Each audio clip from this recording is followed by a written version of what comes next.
Day one 2005 में जब ये इमेजेस बाज़ार का आइडिया आया था, ये जो वेबसाइट है, इस पे काम शुरू हुआ। 1 साल तक दिन रात इसके ऊपर काम चलता रहा।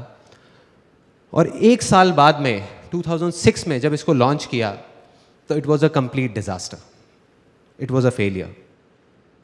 मैं रोज़ की तरह वॉलीबॉल खेला अपने फ्रेंड्स के साथ में। उसके बाद में मेरा एक रूटीन था कि मैं और मेरा एक friend, one of my childhood friends, हम दोनों रात को वॉक करते थे 11 बजे। तो मैंने उससे पूछा, मैंने कहा यार एक बात बता, चक्कर क्या है? मैंने तुझे इतनी बार देखा है कि तेरी लाइफ के अंदर इतनी मेजर प्रॉब्लम्स आ जाती हैं, लेकिन अगले दिन तू फिर नॉर्मल हो जाता है। वो कहता है यार देख बिल्कुल साफ है, जिस दिन ऐसा कुछ होता है, जब मैं कुछ सोच रहा होता हूँ कि ऐसा होना चाहिए और वैसा नहीं होता, उस दिन तो मैं डिप्रेस हो जाता हूँ, लेकिन अगले दिन मैं नॉर्मल इसलिए हो जाता हूँ क्योंकि रोज़ रात को पिछले 4 साल से मैं गाना सुनता हूँ। तो मैंने कहा यार उससे क्या होता है?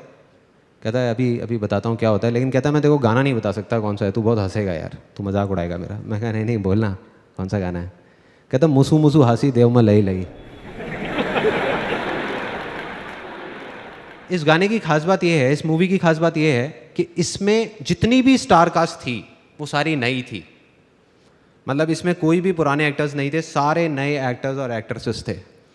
तो कहता है मैं जब भी इस गाने को सुनता हूँ तो मैं अपनी आंखें बंद कर लेता हूँ और अपने आगे ना एक सिचुएशन को इमेजिन करता हूँ कि हम एक मूवी थिएटर में बैठे हैं, मेरे फैमिली मेम्बर्स मेरे साथ में हैं, मेरे फ्रेंड्स मेरे साथ में हैं, तू है, मैं हूँ, हम सब लोग हैं, और उस बड़ी स्क्रीन पे मैं हूँ।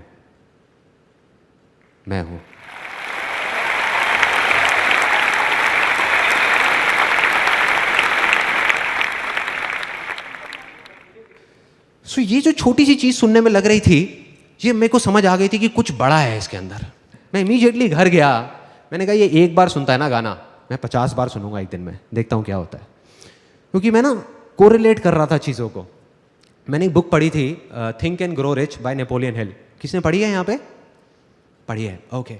सो उसमें एक इमेजिनेशन के ऊपर पूरा का पूरा चैप्टर था, और जब मैंने वो पढ़ी तब मैंने कुछ नहीं किया। मैंने कहा छोड़ना, इमेजिनेशन चैप्टर पढ़ा और आगे निकल गया। सुना उस टाइम पे बहुत अच्छा लगा, लेकिन आगे निकल गया। लेकिन जब प्रैक्टिकली मैंने अपने दोस्त को ये करते हुए देखा तो मैंने कहा करके देखता हूँ क्या प्रॉब्लम है। घर गया, जा करके एक सीडी पड़ी हुई थी, audio CD of one of my favourite songs. वो सॉन्ग मेरा फेवरेट होता था, उसको मैंने सुनना शुरू कर दिया लूप में लगा करके, पागलों की तरह। मतलब शुरू में मैं 1 बार सुना, 2 बार सुना, 3 बार सुना, धीरे धीरे फील आने लगी। धीरे धीरे मुझे लगा कि मेरे अंदर कुछ एनर्जी सी चल रही है, कुछ हो रहा है। और मैं सिर्फ एक ही चीज़ इमेजिन करता था उस सॉन्ग को सुन करके, उसको प्ले कर देता था लूप में बार बार, और सिर्फ ये इमेजिन करता था जो मेरा अल्टीमेट एम था। वो क्या था कि मेरी जो साइट है इमेजेस बाज़ार, वो सिर्फ इंडिया की नहीं, पूरे वर्ल्ड की सबसे फास्ट साइट बन चुकी है। उस साइट में प्रॉब्लम क्या थी कि वो बहुत ही स्लो थी। मतलब एक सिंपल सर्च क्वेरी भी 1 मिनट 2 मिनट लगा देती थी, और जब ज़्यादा ट्रैफिक आ जाता था तो साइट डाउन हो जाती थी कई घंटे के लिए। जिस वजह से, क्योंकि साइट डाउन रहती थी तो कोई आता ही नहीं था, या साइट इतनी स्लो थी इसलिए कोई नहीं आता था। तो मैंने इमेजिन करना शुरू कर दिया कि ये फास्टेस्ट साइट बन चुकी है पूरे वर्ल्ड की, और सिर्फ वही इमेजिन करता रहता था आंख बंद करके। मुझे नहीं पता था ये कैसे होगा। करता रहा। तो तीसरे दिन रात को 11:30 बजे जब ये गाना चल रहा था तो उसमें मेरी एक फेवरेट लाइन होती थी। घर वाले सब सो चुके थे, मैं शीशे के सामने जाके खड़ा हुआ और ये लाइन गाने लग गया चीख करके। Do you want me to sing that? Yes और नो? यस और नो? ओके। तो अपने कान बंद कर सकते हो आप लोग अगर चाहो तो, बाद में मत बोलना कि वॉर्न नहीं किया था मेरे को। रोके तुझको आंधियां क्या जमीन और आसमां, पाएगा जो लक्ष्य है तेरा। लक्ष्य को हर हाल में पाना है।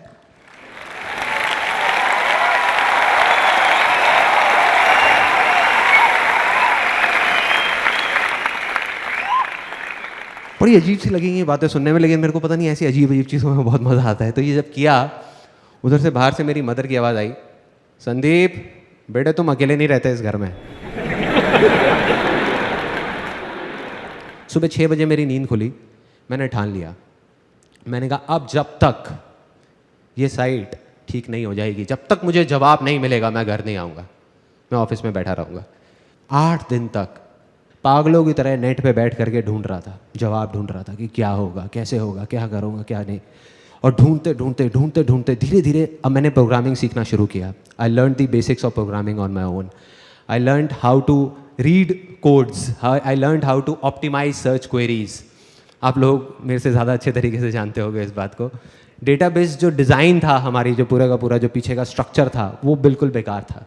तो मैंने जब वो सारा कुछ किया, डेटाबेस डिज़ाइन बनाया पेपर पे ही, अपना पेन पेपर ले करके, ये सब करने के बाद में क्या हुआ, वो जा करके मैं अपनी प्रोग्रामिंग टीम के साथ बैठा, उनको बोला कि ये हमको करना है। उसके बाद में उनको बताया कि इस चीज़ को ऐसे प्रोसीजर्स में कन्वर्ट करो, दिस वाज द प्रॉब्लम, ये प्रॉब्लम, वो प्रॉब्लम, बहुत चीज़ें हुई। 15 दिन बाद वो साइट लॉन्च हुई वापस से रिवैम्प करके, और अब की बार वो साइट नहीं रुकी, चल रही थी।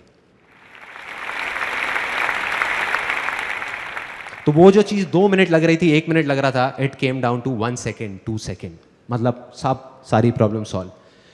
और जैसे ये चीज़ हुई, उसके 1 महीने के अंदर अंदर, ज़्यादा टाइम नहीं लगा, ट्रैफिक आ गया साइट के ऊपर, लोग आने शुरू हो गए, सेल्स होनी शुरू हो गई, सब कुछ ठीक हो गया, सारी प्रॉब्लम जैसे कभी थी ही नहीं ऐसा लगने लग गया।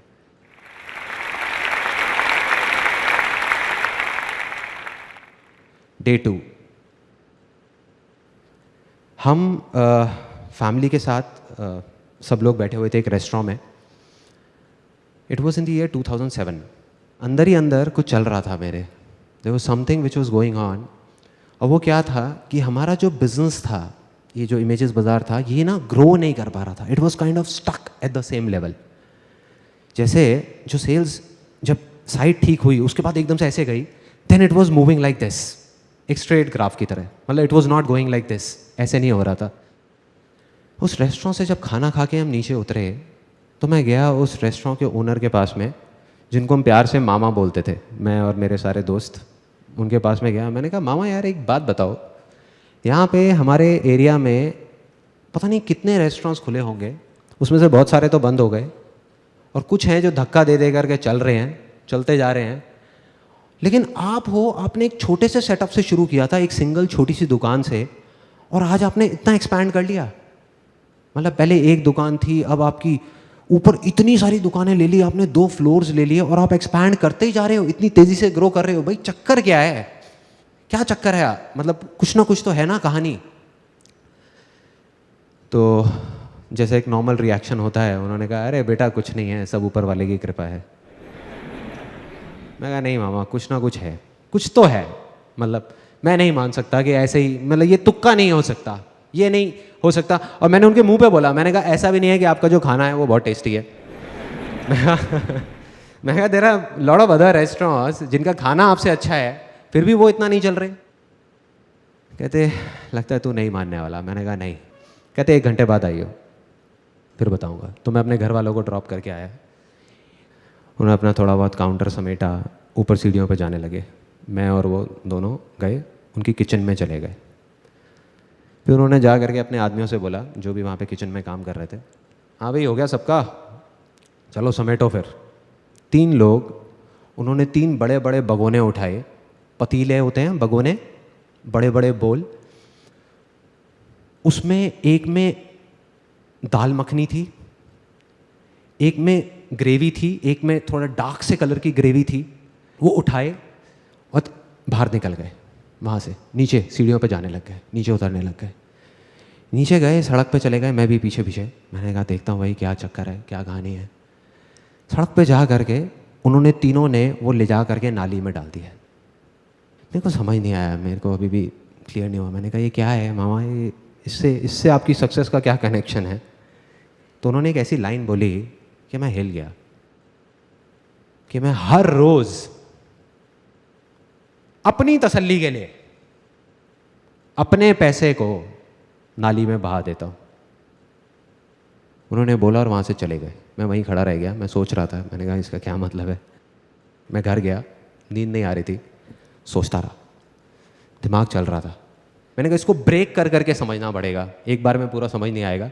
तो उसका पहला पार्ट कि मैं हर रोज, मैंने कहा समझ आता है, इसका मतलब यहां तक समझ आता है, अपनी तसल्ली के लिए। ये सेकंड पार्ट था उसका। मतलब कि वो ये जो कर रहे हैं वो अपनी तसल्ली के लिए कर रहे हैं। इसका क्या मतलब हुआ कि वो किसी और की तसल्ली के लिए नहीं कर रहे। कोई और कौन? मैं, जो उनके रेस्टोरेंट में खाना खाने जाता हूँ, या मेरे जैसे और बहुत सारे लोग, मतलब कि उनके कस्टमर्स। यहाँ पे बात कर रहे हैं सेल्फ सेटिस्फैक्शन की, ये अपनी तसल्ली की बात कर रहे हैं, कस्टमर सेटिस्फैक्शन की बात नहीं कर रहे। और मुझे धीरे धीरे समझ आने लगा हमारी प्रॉब्लम, कि हमारी प्रॉब्लम क्या है, इमेजेस बाजार की प्रॉब्लम क्या है, कि हम कस्टमर सेटिस्फैक्शन पे जा करके रुक गए हैं, अटक गए हैं। कस्टमर सेटिस्फाइड हो गया, शांति से बैठ जाओ ना। तो इस वजह से हम शांति से बैठे हुए थे। हमने कहा हाँ सब सही है, सही है, सही है। तो यहाँ पे समझ आने लगा, मेरे को समझ आने लगा कि मुझे क्या करना है। और उसका जो लास्ट पार्ट था उनके डायलॉग का, कि मैं अपनी तसल्ली के लिए अपने पैसे को नाली में बहा देता हूँ, इस डायलॉग ने मुझे हिला के रख दिया अंदर तक। ये मेरे को समझ नहीं आ रहा था। हमारी फैमिली में, मतलब मेरी फैमिली में क्या होता है कि अगर हम एक स्कूटर भी खरीदते हैं ना, तो उसकी जो पॉलीथिन्स हैं वो 1 महीने बाद उतारते हैं। मतलब इतना हम पैसे को बचा बचा करके चलते हैं। सिर्फ एक ही चीज़ सुनी है, सीखी है बचपन से आज तक, money saved is equal to money earned, कि बेटे पैसे को बचाओ, पैसे को बचाओ। तो इस तरीके से मैं चल रहा था। और दूसरी तरफ ये आदमी क्या बोल रहे थे कि पैसे को नाली में बहा दो। समझ आया, मैंने कहा कि यही दम चाहिए, ये करना है किसी तरीके से, और अगर मैंने ये कर दिया तो काम हो गया। मैं गया, जा करके अपने ऑफिस में सबकी मीटिंग बुलाई, जा करके उनको बोला, मैंने कहा अब से हमें अपने पैसे को नाली में बहाना है। तो सब मेरी शक्ल देख रहे बैठ करके, कहते ये क्या बोल रहे हैं। मैं कहा ओ सॉरी सॉरी सॉरी, मैं समझाता हूँ कि हमें क्या करना है। हमें अब से अपने सेटिस्फैक्शन के बारे में सोचना है। तुम्हारा सेटिस्फैक्शन, मेरा सेटिस्फैक्शन, हमारा सेटिस्फैक्शन। एक दिन में हम अगर 100 इमेजेस भी शूट कर सकते होंगे तो हम सिर्फ 25-30 इमेजेस करेंगे। लेकिन वो 25-30 इमेजेस ऐसी होनी चाहिए कि आंखें फट जाएं देख करके, तुम्हारी भी और मेरी भी।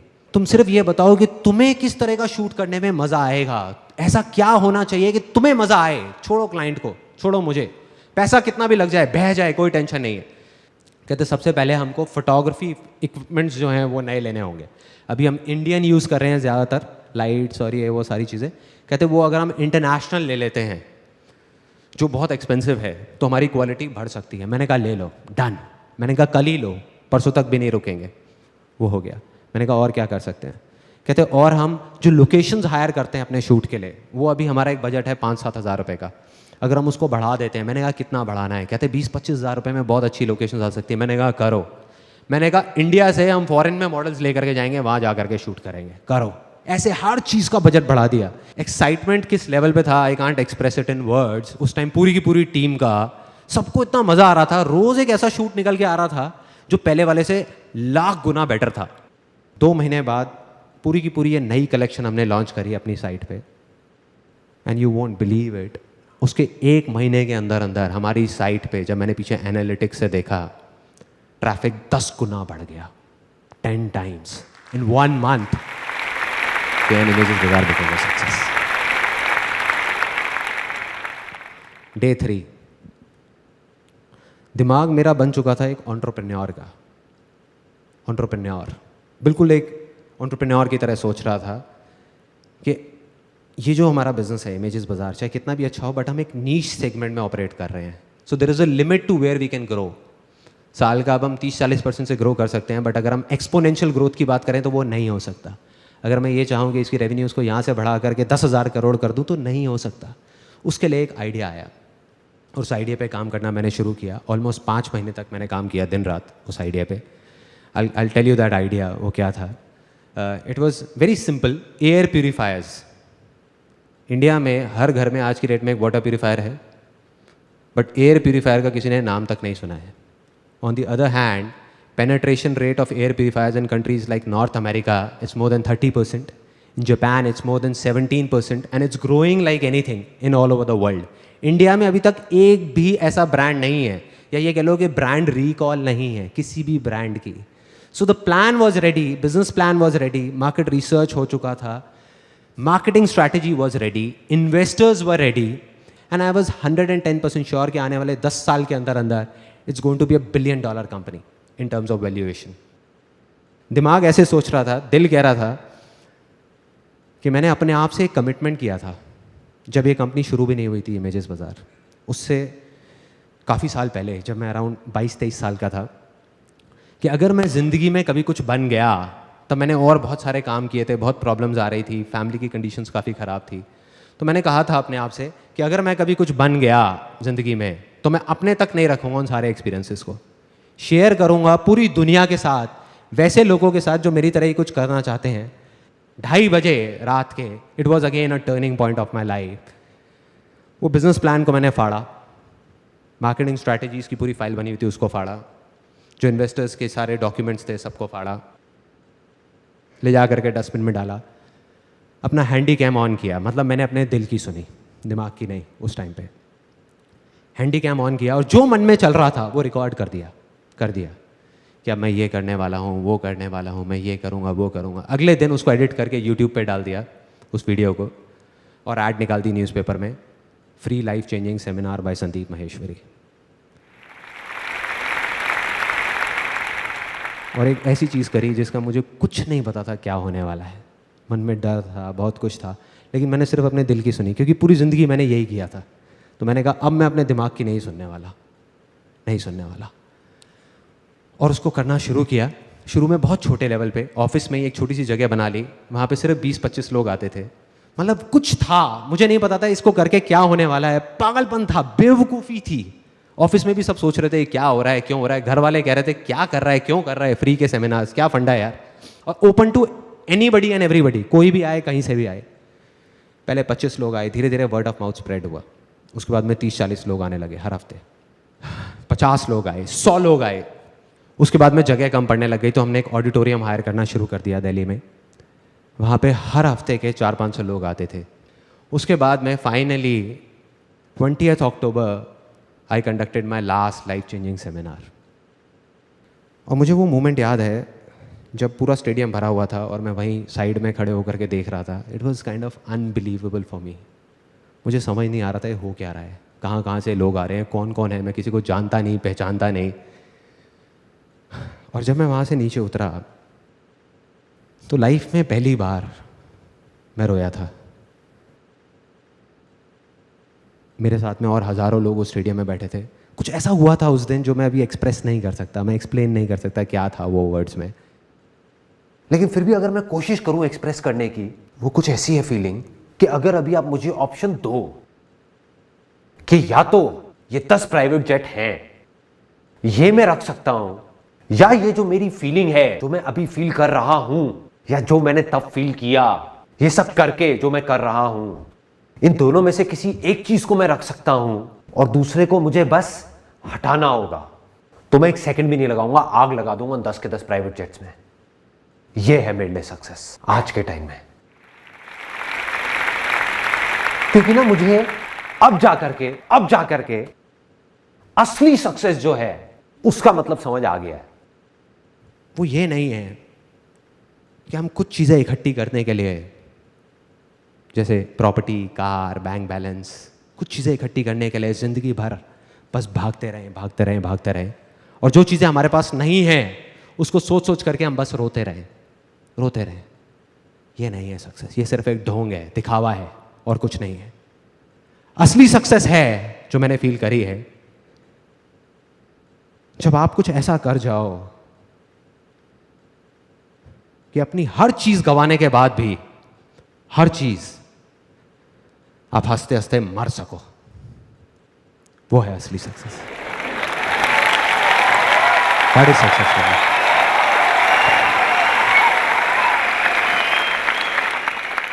थैंक्स।